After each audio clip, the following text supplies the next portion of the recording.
to that. MKP, did it reach out to us and all of that? They've never reached out to us. But the maturity of President Zuma, if there is anything like that for him, given the relationship we have, when some prominent leaders of the EFF were going to MK, he had a responsibility to give us a courtesy call. If he's really an elder, if he's really matured, if he's really a statesman who's got this relationship with us, whereas we're trying to build a progressive caucus that will unite black people, he had a duty to say, hey man, there is this thing that is going to happen. You must know that I have nothing to do with it. I can't choose for members, which is right. He can't choose for people whether they want to come or they don't want to come. But that courteous call, which he often made to me when on other matters, on this matter, he never cared to make that call. And that makes the relations to be strained, by the way. Because when you think you've got this kind of relationship with someone and you get treated like you are nothing, you also start behaving like you are nothing to them. If you are nothing to them, they are nothing to you. And that's it. That's the end of it. An assessment we made out of our own now direct interaction with the ground in KZN and the complaints we have been receiving from KZN led to the removal of the former deputy president and others. You know, to show you that there was something wrong that the deputy president was doing with other colleagues in KZN. Everything that was reported to us was extremely perfect. So they mastered the mechanism to meet the requirements, even if those things do not exist. There was a point where we wanted people to the stadium, to Moses Mabhida Stadium. And the numbers we received were extremely more than the numbers we received for votes. And that on its own just told us there's something wrong here. And then we did not intervene after. We intervened before. Unfortunately, we were very late. And that's why after we intervened, the SG was able to pull a mother of all matches before the elections in eThekwini. Floyd is a very great singer, by the way. You must play videos of Floyd singing. He used to like that song of saying that we don't doubt ourselves. EFF, I used to sing that in Tsonga. And Asnoval. What? Not Asnoval. Lento siyenzayo. What is the... yeah, he used to sing that song. Batulane J used to sing that. Floyd used to sing. Oh, what a great singer we lost. So that's answering your question, which great singer left? And even Dali sings, by the way. Yeah, but even Dali sings. Yeah, even Dali sings. And all of us sings, by the way. I also sing. I'm a very good singer.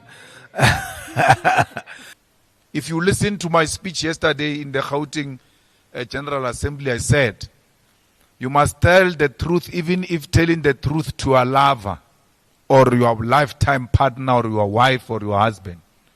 If it is the truth, it must be told. President Zuma is corrupt. And it's not me. The public protector found him to be wrong. He rejected that. We took him to court. That's why he had to pay some monies back in relation to Nkandla. So what more do you want? What is misleading about that? Because it was not only me. The public protector came to the conclusion that there were wrongdoings in Nkandla. The Constitutional Court said yes, he must pay back the money. And we were singing in Parliament that he must pay back the money. But it doesn't mean I've got anything against him personally. I'm dealing with issues of principle. And if it means telling them to your wife when she's wrong or your husband, I'll also do the same thing. We have no relationship with MKP. And even worse now, when MKP has made it its program to recruit leaders of the EFF. Tomorrow we are marching to the Constitutional Court with everyone except MKP. The MKP won't be part of our march. If they want to march, they must go and organize their own. But ATM and even ANC can't join us. It's our march. And any other person that has been opposed to Phala can join the EFF march tomorrow, starting from Mary Fitzgerald Square. At what time is it? 8 o'clock, 8 a.m. Mary Fitzgerald Square, marching all the way to Constitutional Court. I don't know what's going to happen to you, CD, because you couldn't even walk here. There's small distance here. Imagine Mary Fitzgerald Square to Constitutional Court. So your problems are too many this week. So we are marching there. Why? We are highlighting the corruption of President Cyril Ramaphosa and the corruption of the ANC. And we will never stop highlighting how corrupt and ANC is and President Ramaphosa, and that doesn't clean President Zuma. I've never said I have any problem with President Zuma. Even tomorrow or any other day I can go and have tea with him. But I don't agree with him. And I don't agree with him not only from this microphone point of view. I tell him 4 eyes that I don't agree. I'm that type of a leader. My problem in South African politics is that I'm not a pushover. No one can push me around. Not white monopoly capital, not a white person, not so much powerful leader can push me around. And I'm hated for that. That no one can push me over. That such someone from a poor background, so poor family and so poor everything, who is he to think he can defy us? But that's me and that's my nature. I don't care. I stick to principle. No one can push me over. Not in a marriage, not in my family, not in politics, not in the social circle. I'm no pushover. I'm not a pushover. And I'm not going to allow anyone to push me over because we've got some relationship. If my wife can't push me over, why would President Zuma push me over? For what? What will I be begging from him? Which I did not beg from him when I was in the Youth League, when I was in the ANC. So it can't be that because we are being civil with President Zuma, therefore, when you are civil with him, you can't disagree with him. You must allow him to push you around, not me.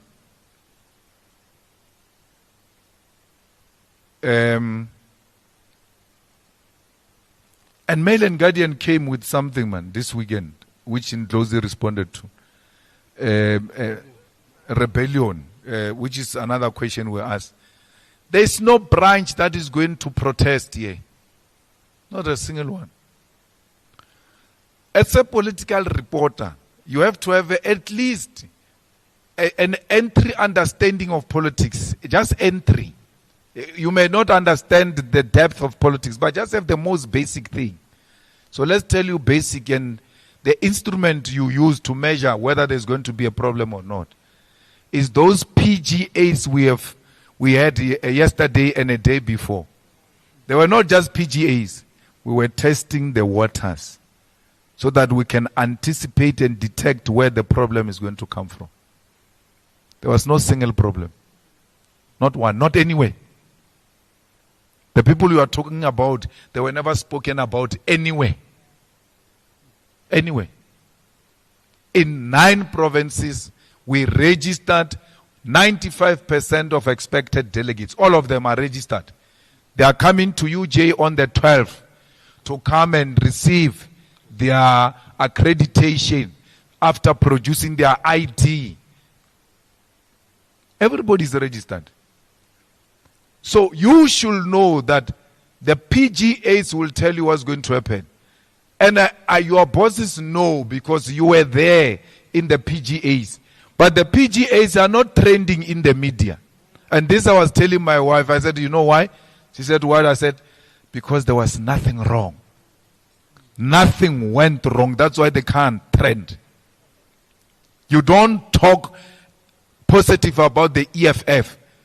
If any province had disrupted the PGA, that province was going to be a defamation of all our PGAs, including those that were successful. Betile, weekend. Disappointed. We're normal, the tactician. We are no longer tactician. Betile weekend team. Nothing. Nothing that happened in the PGAs that is not going to happen here. And we did nothing. We went, we opened the PGAs, all of us. And then after that we left. So that branches can talk freely and express themselves. And which they did. And I don't know why you don't learn, because this is a repetition of what we've been doing over a period of time. And many of you were there. And we're aging together. Very soon you will be called veteran political journalist. But you still don't have an understanding of how do you get to see what's going to happen next.